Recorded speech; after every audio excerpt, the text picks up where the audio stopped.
जी, मैं 3 बिंदुओं में अपनी बात रखूँगा राजीव जी। सबसे पहला जी। जो आपका सवाल है कि बीजेपी की परेशानी क्या है और क्यों है और उसके संकेत क्या मिल रहे हैं। दूसरी बात कि अब तक जो पहला चरण था यात्रा का, लगभग 3000 किलोमीटर का, ये 2800 या 3000 किलोमीटर के चरण में क्या पाया और अगला जो सेकंड फेज है वो कैसा होना चाहिए मेरे हिसाब से। जी।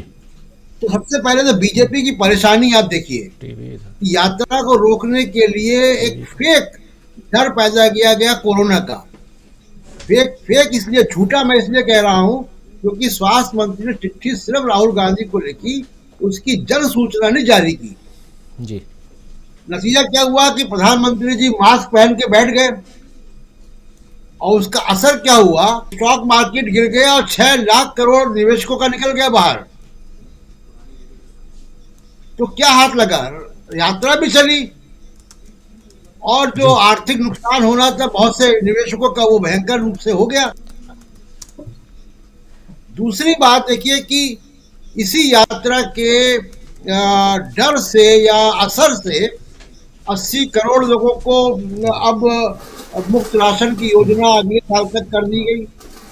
वन पेंशन पे बात हो रही है। हम्म। तो तमाम इस तरीके के जो काम हो रहे हैं वो काम से संकेत दिख रहा है कि वो क्यों परेशान है और उस परेशानी को किस तरीके से वो पैच करना चाह रहे हैं, क्योंकि उनको दिख रहा है कि उसका असर राष्ट्रव्यापी हो रहा है।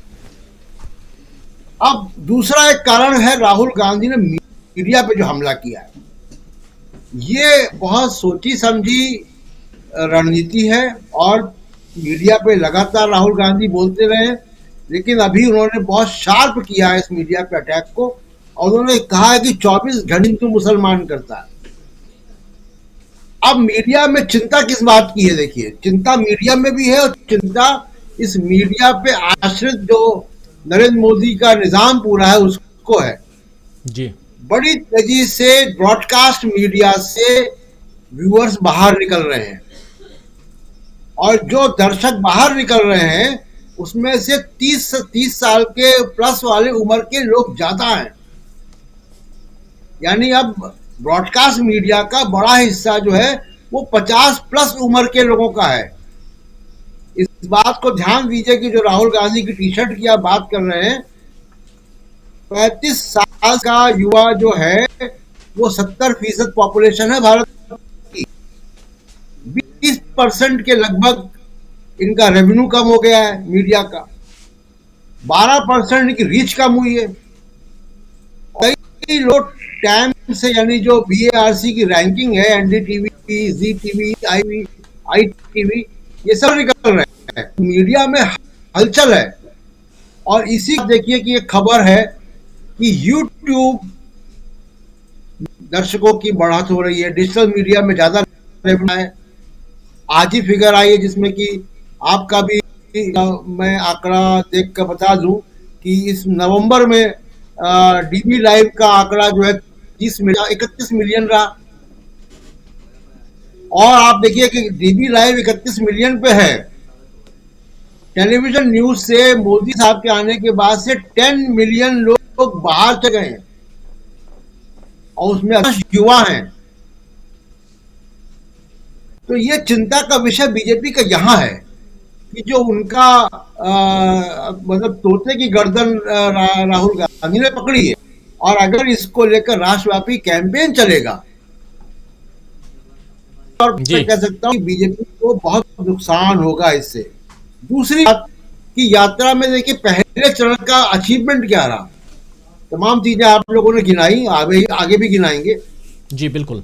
सबसे बड़ा अचीवमेंट मैं मानता हूं कि कांग्रेस और राहुल गांधी का जो परसेप्शन बना हुआ था, जिसको राहुल गांधी खुद भी कह रहे हैं कि हजारों करोड़ रुपए खर्च करके उनकी इमेज को खराब करने का काम हुआ और मैंने उसको जला दिया, ये सबसे बड़ी उपलब्धि है कि परसेप्शन जो है वो इम्प्रूव हुआ है कांग्रेस का और राहुल गांधी का खासकर।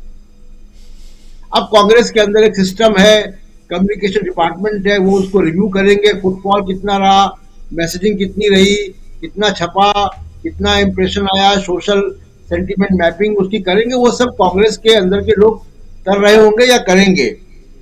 सेकंड लेग में जो आपने कहा कि उत्तर प्रदेश में कौन लोग जुड़ेंगे इनसे, सेकंड लेग में जरूर होनी चाहिए एक स्ट्रक्चर्ड एंगेजमेंट, जी क्योंकि अभी तक जो एंगेजमेंट हो रहा है वो स्ट्रक्चर्ड नहीं, लोग आए और मिल गए। कुछ लोगों का प्लान रहा होगा, जैसे कि रघुराम राजन है या और लोग जो मिले फिल्म स्टार या बड़े बड़े सिविल सोसाइटी के लोग। रघुराम राजन की मीटिंग इंपॉर्टेंट थी, उसका संदेश अंतरराष्ट्रीय स्तर पर गया है, निवेशकों पे गया है, औद्योगिक घरानों पे गया है, क्योंकि वो एक ऐसी मीटिंग थी जो बातचीत हुई है। राहुल गांधी ने अपना आर्थिक विजन क्लियर किया है और उसमें ये उन्होंने बहुत साफ तौर पे कहा कि मैं मोनोपोली के खिलाफ हूं, कैपिटलिज्म के खिलाफ नहीं हूं। ये जो बात गई है ये अंतरराष्ट्रीय स्तर तक गई है। तो सेकंड लेग में राजीव जी मैं और बात करूंगा, जब हो सकता है बीएसपी ना भी आए, लेकिन यात्रा का इम्पैक्ट है। जैसे मैंने शुरू में कहा कि यात्रा ने एक परसेप्शन कर दिया है, अब उस परसेप्शन से आगे की कहानी होनी चाहिए। तो उसमें और अब यहां से देखिए, हम लोग जब आज बात कर रहे हैं तो ये 2022 का आखिरी सप्ताह है, या शुरू होगी 2023 में शुरू होगी। 2023 का जो पूरा साल है वो बहुत महत्वपूर्ण है। यही से अगले 2024 के चुनाव का पूरा यानी नक्शा समझ में आने लगा। एक नक्शा तो समझ में मेरे ये आ रहा है कि जिसका असर दिख रहा है, जिसका असर सरकारी फैसलों में दिख रहा है कि जो 80 करोड़ लोगों को फ्री अनाज देने की घोषणा हुई, तो ये उसका असर है यात्रा का। दूसरा असर गुजरात के चुनाव में दिखाई दिया था राजीव। बीजेपी को ये एहसास हो गया था कि युवा मतदाता उनसे हट रहा है और उसी के लिए आम आदमी पार्टी को वहां बड़े जोर शोर से प्रमोट किया गया गोदी मीडिया के द्वारा कि वो कांग्रेस में न जाकर आम आदमी पार्टी में चला जाए। तो युवा मतदाताओं की, जो मैं पहले कह रहा था कि 35 साल से नीचे का जो उम्र है वो 70% इंडिया है, और ये 70% इंडिया बड़ी तादाद में ब्रॉडकास्ट मीडिया से यानी गोदी मीडिया से बाहर जा रहा है। मैं मीडिया की बात इसलिए बार बार कर रहा हूं कि मीडिया से ही परसेप्शन क्रिएट होता है मोदी साहब का। और अगर राहुल गांधी ने उसको हिंदू मुसलमान मीडिया कहा, अगले दिन के राष्ट्रीय अखबारों में उसकी हेडलाइन आई फ्रंट पेज पे, तो ये चिंता जाहिर हो रही है सब जगह। यानी लोग वेट कर रहे हैं कि लोग इस तरीके की चीजों पे राजनीतिक प्रहार हो।